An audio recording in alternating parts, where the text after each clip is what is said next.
Movie का नाम है द बास्केटबॉल डायरी। तो कहानी के शुरू में हम एक लड़के को देखते हैं जिसका नाम जिम था। उसको क्लास में टीचर बहुत ही बुरी तरह से मार रहे होते हैं। जिम जो कि एक शरारती लड़का था, वो अपनी टीचर से कहता है कि आपको तो मारना भी नहीं आता, अभी तो मैंने एंजॉय करना शुरू किया था। जिस बात पर उसके टीचर को गुस्सा आ जाता है। वो कहते हैं अगर तुम चाहो तो इसे हम कल भी शुरू कर सकते हैं। इतने में क्लास भी खत्म हो गई थी। जिम अब अपने तीनों दोस्तों के साथ क्लास से बाहर आता है। इसके दोस्त इसकी तरह ही बहुत ही शरारती थे। ये चारों सिगरेट पिया करते थे। हालांकि उम्र में बहुत छोटे थे। ये बहुत शरारतें करते और कोई भी काम करने से पहले सोचा नहीं करते थे कि आखिर वो कर क्या रहे हैं, ये काम गलत है या सही। यहाँ तक कि ये टिश्यू पर थिनर को डालकर स्मेल सूंघा करते थे। इनका मानना ये था कि उसे नशा होता है। पर जिम के अंदर एक खास बात थी, वो बास्केटबॉल बहुत अच्छे तरीके से खेला करता था। एक दिन इनका मैच होता है जिसमें जिम बास्केटबॉल मैच बहुत शानदार तरीके से खेलता है और जीत भी जाता है। लेकिन मैच के दौरान जिम का दूसरा दोस्त वो लॉकर रूम में जाकर दूसरी टीम के खिलाड़ियों की घड़ियां, उनका कीमती सामान और पैसे तक चोरी कर लेता है। जब जिम मैच को जीतने के बाद दोस्तों के साथ बाहर आता है तो यहीं पर उनके सामने दूसरी टीम के खिलाड़ी खड़े थे जो ये कह रहे थे कि तुमने हमारा जो कीमती सामान चोरी किया है वो हमें वापस कर दो। पर जिम और उसके दोस्त इस बात को मानने के लिए तैयार ही नहीं थे। इसीलिए ये टीम के साथ लड़ना शुरू हो जाते हैं। दोनों एक दूसरे को मार रहे थे। इसके बाद हम देखते हैं कि जिम हॉस्पिटल में अपने एक दोस्त से मिलने जाता है जिसको ब्लड कैंसर था। जिम का ये दोस्त जब 6 साल का था जब से इनकी बहुत अच्छी दोस्ती थी। जिम का दोस्त भी ये जानता था कि वो बहुत अच्छा बास्केटबॉल प्लेयर है। लेकिन 2 साल पहले जिम के दोस्त को पता चला कि वो बीमार है। जिम दिल से चाहता था कि उसका दोस्त ठीक हो जाए क्योंकि उसे दुनिया में अपना सबसे करीबी मानता था। जिम उसे घुमाने बाहर लेकर जाता है लेकिन उसे ये बिल्कुल भी अच्छा नहीं लगता। इसलिए जिम उसे वापस से हॉस्पिटल छोड़कर अपने घर आ जाता है। जिम ज्यादातर अपना वक्त स्कूल के 3 दोस्तों के साथ रहकर गुजारा करता था। उसके पास बास्केटबॉल के साथ साथ एक और महारत थी, वो थी उसकी राइटिंग।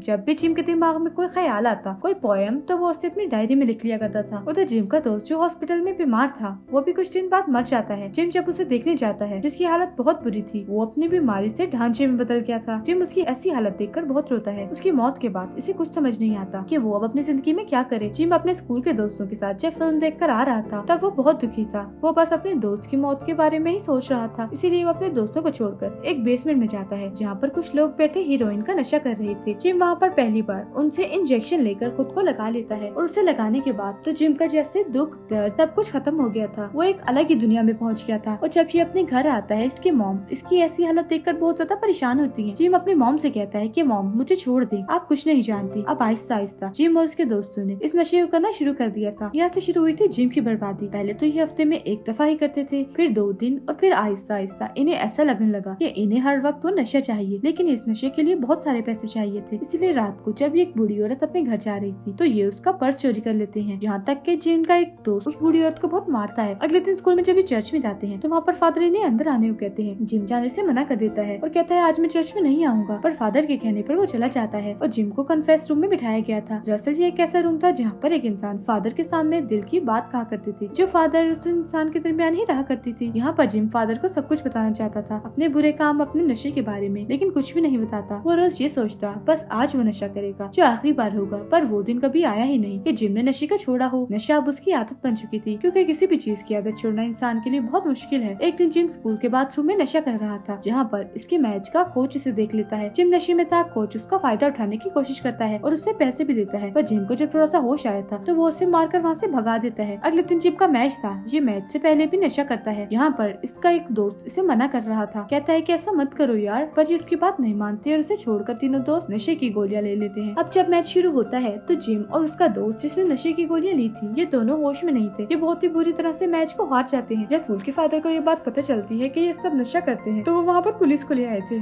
और इन्हें 1 हफ्ते के लिए सस्पेंड भी कर देते हैं। वहाँ पर कोच ने भी इन्हें अपनी बास्केटबॉल टीम से निकाल दिया था। जिम को इस बात पर बहुत गुस्सा आता है। वो अपने स्कूल के फादर से कहता है आपके हमरे स्कूल से निकालेंगे, मैं खुद ही आपके स्कूल को छोड़कर जा रहा हूँ। अब जिम का दोस्त जिसने इसे नशा करने से मना किया था वो अभी भी स्कूल में ही था। पर जिम और उसके बाकी 2 दोस्तों को स्कूल से निकाल दिया गया था। जिम जब अपने घर जाता है तो उसकी मॉम उसे पूछती है कि तुम्हें स्कूल से क्यों निकाला गया, जिस पर वो कहता है हमारी कोई गलती नहीं है, हमने कोई नशा नहीं किया, हमें साजिश करके स्कूल से निकाला गया है। जब जिम की मॉम उसे नशे की गोलियां दिखाती है जो उसने घर पर छुपाई हुई थी, वो पूछती है तो ये क्या है, ये क्या विटामिन की गोलियां हैं। इस बात पर जिम की मॉम को बहुत गुस्सा आ गया था और वो उसे कहती है कि निकल जाओ मेरे घर से। जिम भी गुस्से में अपनी मॉम के घर को छोड़ देता है। उसकी मॉम उसकी ट्रॉफी को भी घर से बाहर फेंक देती है जो उसने मैच में जीती थी। जिम अपनी मॉम से ये कहकर चला जाता है कि अब वो कभी वापस नहीं आएगा। उसकी मॉम कहती है ऐसा मत कहो जिम, सुधर जाओ, क्योंकि वो उससे बहुत प्यार करती थी। वो नहीं चाहती थी कि जिम अपनी जिंदगी पर बात करे। अब जिम उस ट्रॉफी को उठाता है और कूड़े के डब्बे में डाल देता है। जिम जब अपने दोस्तों के पास जाता है तो उसे और उसके दोस्तों को अब नशे की जरूरत थी पर उनके पास पैसे नहीं थे, इसलिए वो एक गाड़ी को भी चोरी कर लेते हैं क्योंकि नशा अब उनकी जरूरत बन चुका था। उनके लिए यही उनकी दुनिया थी। उन्हें असल दुनिया से कोई फर्क ही नहीं पड़ता था कि असल दुनिया में हो क्या रहा है। उनकी आदतें दिन ब दिन खराब होने लगी थी। वो अब एक स्टोर में भी चोरी करने जाते हैं, जहाँ पर जिम का एक दोस्त जिसका नाम मिकी था को गन मिलती है जो कि नकली थी, पर फिर भी ये उसे अपने पास रख लेता है। जिम का जो दूसरा दोस्त था वो पूरे नशे में था, उसे समझ नहीं आ रहा था कि वो क्या कर रहा है। तभी वहाँ पर भी पुलिस आ जाती है। जिम और मिकी अपने उस दोस्त को होश में लाने की कोशिश करते हैं कि पुलिस आ गई है, होश में आओ, पर वो होश में नहीं आता। इसीलिए ये दोनों उसे वहीं पर छोड़कर चले जाते हैं। उस दोस्त को पुलिस ने पकड़ लिया था। उधर जिम और मिकी वो दोनों एक बार में आते हैं, जहाँ पर टीवी में वो चलती खबर को देखते हैं, जिसमें इन्हीं के स्कूल के बच्चे जो कि अब मैच में आगे जाने के लिए सिलेक्ट हो गए थे, उन्होंने अपने मॉम डैड के सर को फख्र से बुलंद कर दिया था। जब जिम और विकी इस खबर को देखते हैं तो उदास हो जाते हैं, क्योंकि ये कभी इनका भी ख्वाब हुआ करता था। जिम अब अपनी मॉम के पास जाता है, लेकिन वो छुपकर अपनी मॉम को देख रहा था, क्योंकि उसके अंदर हिम्मत ही नहीं थी कि जिंदगी में इतनी गलतियां करने के बाद ये अपनी मॉम का सामना कर सके। इसीलिए दोबारा से ये उसी जगह पर आ जाता है जहाँ पर ये नशा किया करता था। तभी वहाँ पर एक आदमी आता है जो जिम को बहुत मार रहा था, क्योंकि जिम ने उसके दोस्त को नशा दिया था जिससे उसकी मौत होने वाली थी। जिम उस आदमी से कहता है कि इसमें मेरी क्या गलती थी, तुम्हारे दोस्त ने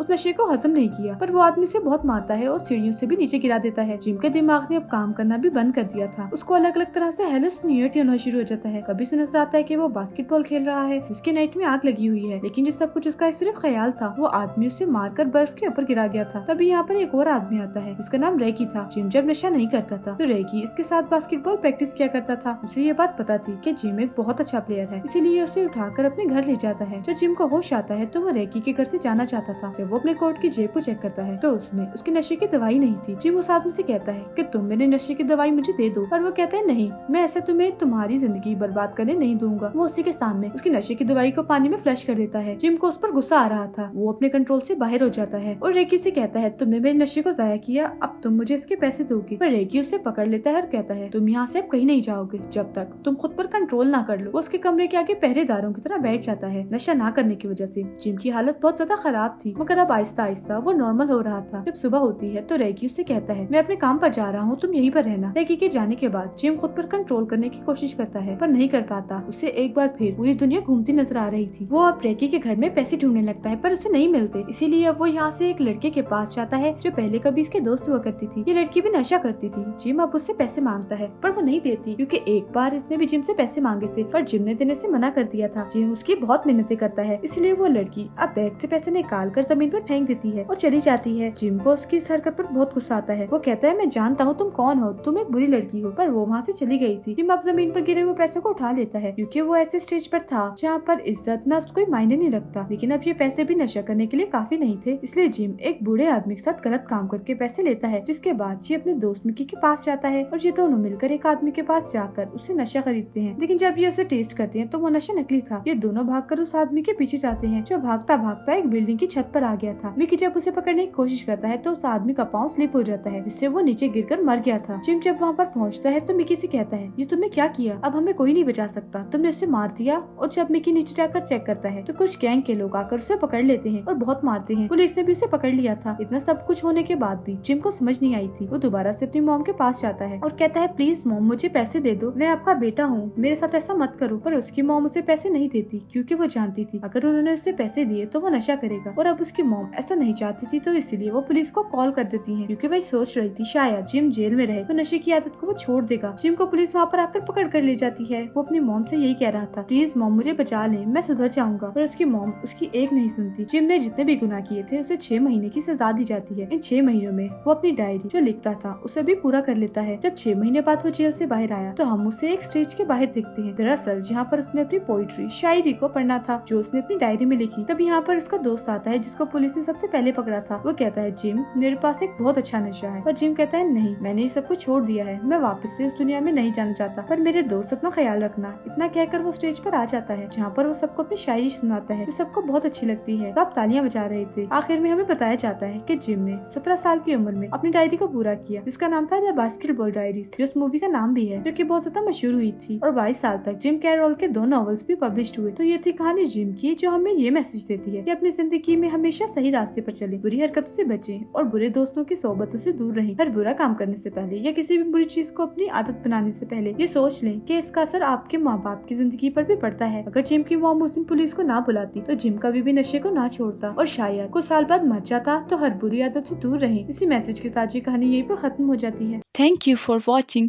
मूवी अच्छी लगी हो तो लाइक, शेयर और चैनल को सब्सक्राइब ज़रूर कीजिएगा।